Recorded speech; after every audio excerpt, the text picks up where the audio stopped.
गुरु तुम हो ज्ञानी ज्ञान के दाता, मुनि गुरुवर को करके प्रणाम गाऊं मैं, ध्याऊं मैं सुबह शाम। पुलक सागर एक नाम एक नाम। इस कार्यक्रम के प्रसारण पुण्यार्जक परिवार हैं श्री सुधाकर जी अग्रवाल, जितेंद्र कुमार सुधाकर जी अग्रवाल, ट्रस्टी जिन शरणम तीर्थ, संरक्षक पुलक मंच परिवार श्री रामपुर, सौभाग्यवती प्रिया जितेंद्र कुमार अग्रवाल, अध्यक्षा पुलक मंच परिवार श्री रामपुर, राष्ट्रीय शिक्षा मंत्री पुलक मंच परिवार, संयोजिका जिन शरणम छात्रावास, अध्यक्षा आचार्य शांति सागर पाठशाला श्री रामपुर, कुमारी समृद्धि चिरंजीव सार्थक अग्रवाल परिवार श्री रामपुर, जैन एग्रो इंडस्ट्रीज, निर्माता कॉटन सीड ऑयल और एग्रो उत्पाद, plot number A180 MIDC Shri Rampur, जिला अहमदनगर, महाराष्ट्र। भगवान महावीर के अमर संदेश जीव दया की राह पर चलते हुए भारत गौरव राष्ट्र संत आचार्य श्री पुलक सागर जी गुरुदेव की प्रेरणा से वात्सल्य धारा ट्रस्ट द्वारा संचालित एक महान अभियान, शिक्षा और सेवा समय की मांग, वात्सल्य धारा एक समाधान, मानवीयता की दुनिया में बढ़ते कदम, वात्सल्य धारा एक प्रकल्प अनेक, सुशिक्षा सुस्वास्थ्य शिविर, औषधि वितरण, वात्सल्य धारा रुग्ण वाहिनी, अहिंसा प्रसाद, माँ जनवाणी संग्रहालय, जीव दया, गौ सेवा, कन्यादान, वात्सल्य धाम। सामर्थ्य अनुसार सहयोग राशि प्रदान कर हमसे जुड़ें। बैंक खाता विवरण निम्नवत है, अथवा आप अपनी धनराशि दिए गए QR कोड को स्कैन करके हमें UPI द्वारा सीधे भेज सकते हैं। आपके द्वारा दिया गया दान आयकर की धारा 80G के अंतर्गत कर मुक्त है। पूछताछ हेतु संपर्क करें। कहते नहीं हम भगवान महावीर के वंशज हैं, भगवान महावीर हमारे पिता हैं। हम दो संतान हैं जो यहाँ बैठे। बोलो अब तुम जायज हो कि नाजायज हो? रे बोलो बोलो। नाजायज तभी बताते हम तुमको, रुक जा, ध्यान रखना। हम भगवान महावीर की दो संतान हैं, एक मुनि एक श्रावक श्राविका। भगवान महावीर जब दुनिया से गए, उनने अपने चतुर्विद संघ को बिठाया और बिठा करके कहा मुनियों को 3 चीजें दी और तुमको भी 3 चीजें दी। हमको 3 चीजें दी, पिच्छी, कमंडल, शास्त्र। कितनी चीजें दी? तीनों चीज मेरे पास है या नहीं है?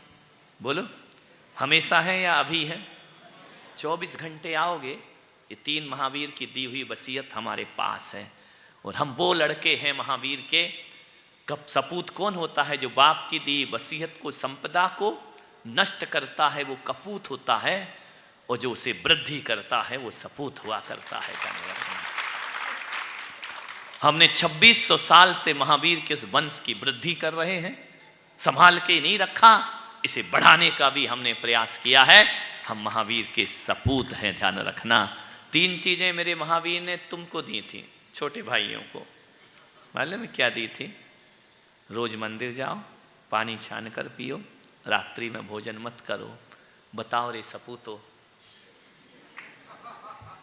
मैं तो बता दूंगा मेरे बाप की संपदा ये रखी है सामने, तुम लोग क्या करोगे? बोलो।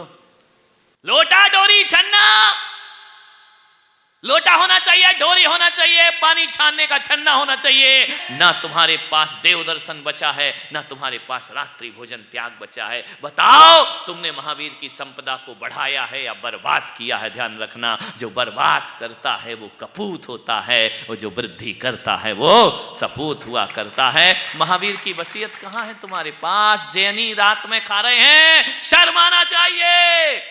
एक मुसलमान जब धरती से निकलता है, सड़क पे चलता है, उसकी दाढ़ी और टोपी बताती है कि ये मुसलमान जा रहा है। वो जब निकलता है, एक ब्राह्मण, उसकी बड़ी हुई चोटी और खिंचा हुआ त्रिपुंड बताता है कि ये ब्राह्मण जा रहा है। जनेऊ देख करके जान लेते हैं। एक ईसाई के गले में क्रॉस डला रहता है, लॉकेट, लगता है ये ईसाई जा रहा है। एक पगड़ी होती है, लगता है ये सरदार जा रहा है। अरे पहचान बताओ क्या है? तुम्हें किससे जाने जाओगे? बताइए, मैं आपसे पूछ रहा हूं। तुम्हें कोई नहीं जान सकता। ना तुम्हारे सिर पे पगड़ी है, ना तुम्हारे माथे पर तिलक है, ना तुम्हारे गले में क्रॉस लटका हुआ है, ना गोल टोपी है, ना दाढ़ी है। बताओ, रास्ते से निकलोगे तो कौन कहेगा ये जैन जा रहा है? अरे जैनों ने अपनी पहचान ना पगड़ी से न कटार से बनाई, जैनों ने अपनी पहचान बनाई है तो अपने त्याग संयम से जैनों ने अपनी पहचान बनाई है। ध्यान रखना।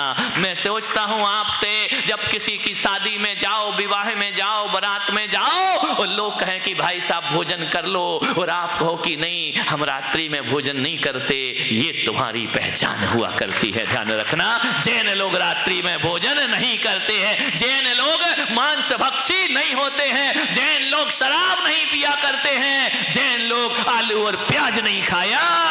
ये जैनियों की पहचान है। मान्यवर, आपसे मेरा निवेदन है, बड़ी विनम्रता से आग्रह है, आज तुम्हारी रसोई पवित्र नहीं है, रात्रि में भोजन बन रहा है, रात्रि में भोजन किया जा रहा है, अपने आप को कहते हो कि जियो और जीने दो, महावीर का यही संदेश। ऐसा लग रहा है जैसे तुम्हारे लिए नहीं पड़ोसी के लिए कहा जा रहा है। ध्यान रखना। आपसे मेरा निवेदन है, इसलिए मैंने पुलक मंच बना करके सभी को धर्म से जोड़ने का प्रयास किया है। ध्यान रख, संगठन रूप में हमें धर्म को जिंदा रखना पड़ेगा। आपसे मेरा आग्रह है, मैं किसी को रात्रि भोजन त्याग कराता हूं ना तो मालूम वो क्या बोलता है महाराज रात्रि भोजन त्याग, बाहर की छूट, बाहर की छूट।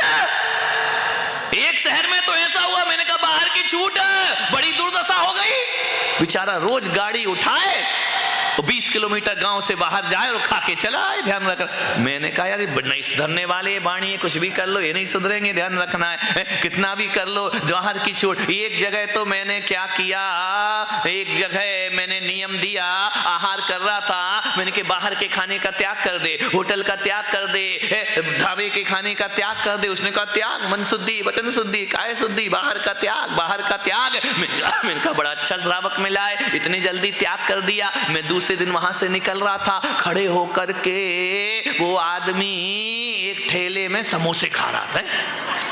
मैंने कहा इधर आ, तूने तो कल नियम लिया था ना। तो बोले नियम पाल तो रहा हूं। मैंने कहा क्या पाल रहा है, क्या नियम दिया था? बोले आपने कहा था बाहर का त्याग, तो समोसे के अंदर का आलू आलू खा रहा हूं, बाहर का त्याग। आदमी इतना होशियार है, ध्यान रखना।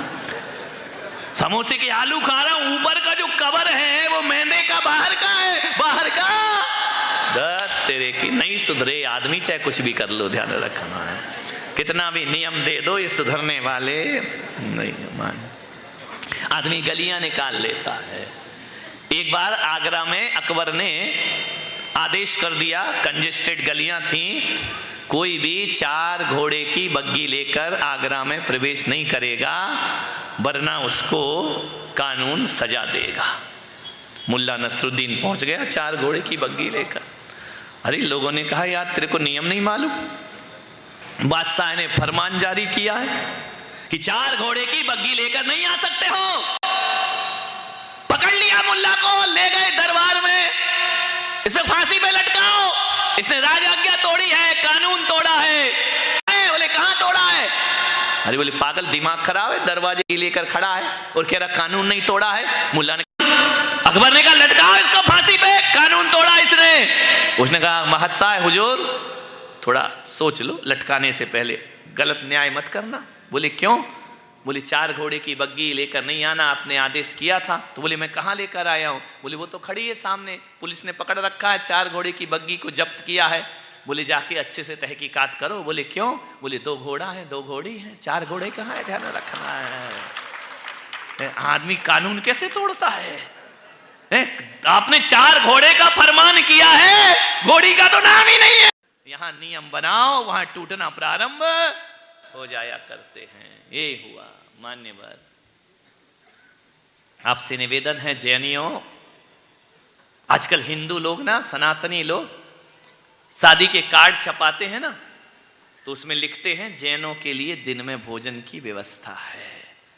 और जब हमारा ये जैनी जाता है ना, वो कहते चलो भोजन कर लो, आपका दिन अस्त हो रहा है। नहीं नहीं, हमको तो चलता है। बेचारा सनातनी लिख रहा है कि जैन को भोजन की व्यवस्था, और ये कह रहा हमको तो। उनने भी कहा यार फालतू लिख रहे, हटाओ ये लाइन, आज के बाद लिखो ही नहीं, ये तो चरते हैं रात को। ध्यान रखना है, नहीं खाते नहीं, ये तो चरते हैं। मान्यवर, आपसे निवेदन है, आज से एक आग्रह करूंगा कि अपनी पहचान बनाए रखना है। रात्रि भोजन का त्याग जैनों की पहचान होती है। मान्यवर, मैं छूट तो नहीं दे रहा हूं और न दे सकता हूं। यदि फिर भी तुम्हारा खाने का मन करे रात में, तो घर के दरवाजे बंद करके कमरे में चुपचाप खा लेना। लेकिन किसी की शादी पार्टी और सामूहिक हो, वहां रात्रि का भोजन नहीं करना, क्योंकि घर के अंदर खाओगे तो केवल तुम बदनाम होगे, और शादी में खाओगे पूरा धर्म बदनाम होगा, पूरी समाज बदनाम होगी। ध्यान रखना, आपसे निवेदन। वसीयतें सौंपिए, कुछ ना कुछ जरूर अपनी पीढ़ी को दे करके जाओ। माता पिता बड़ी बड़ी आहूतियां देते हैं अपने बच्चों के लिए, अपने अरमानों का गला घोंटते हैं।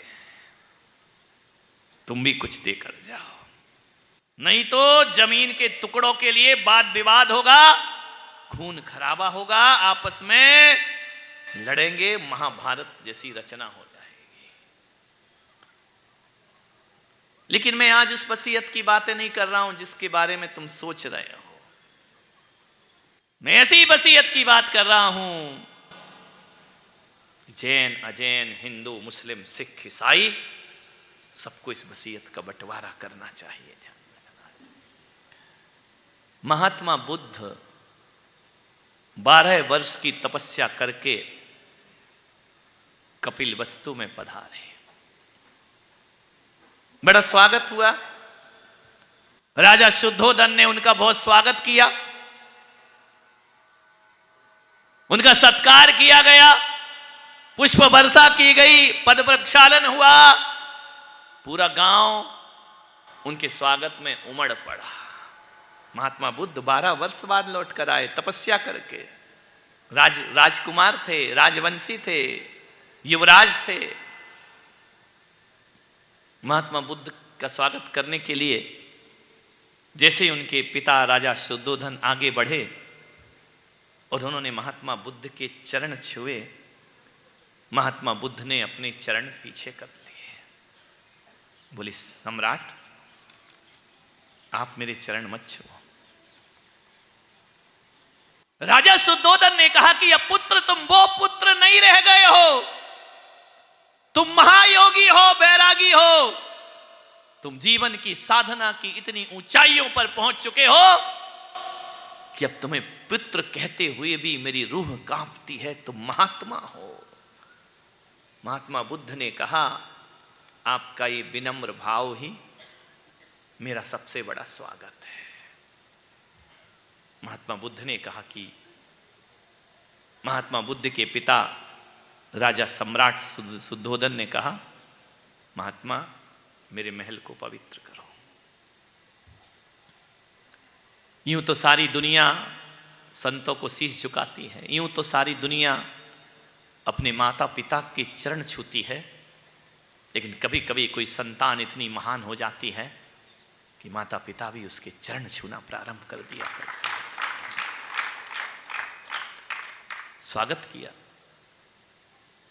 महात्मा बुद्ध महल को देख रहे हैं, 12 वर्ष पहले छोड़कर गए। महात्मा बुद्ध ने स्वागत स्वीकारा अपने माता पिता का। महात्मा बुद्ध ने कहा, तो सम्राट मैं चलूं जंगल की तरफ वापिस। हाथ जोड़े खड़े हैं पिता माता उनके। महात्मा बुद्ध ने कहा कि सम्राट, आपकी पुत्र वधू नहीं दिखती है जिसे वो छोड़कर गए थे, यशोधरा, महात्मा बुद्ध की पत्नी। चारों तरफ महल में देखा।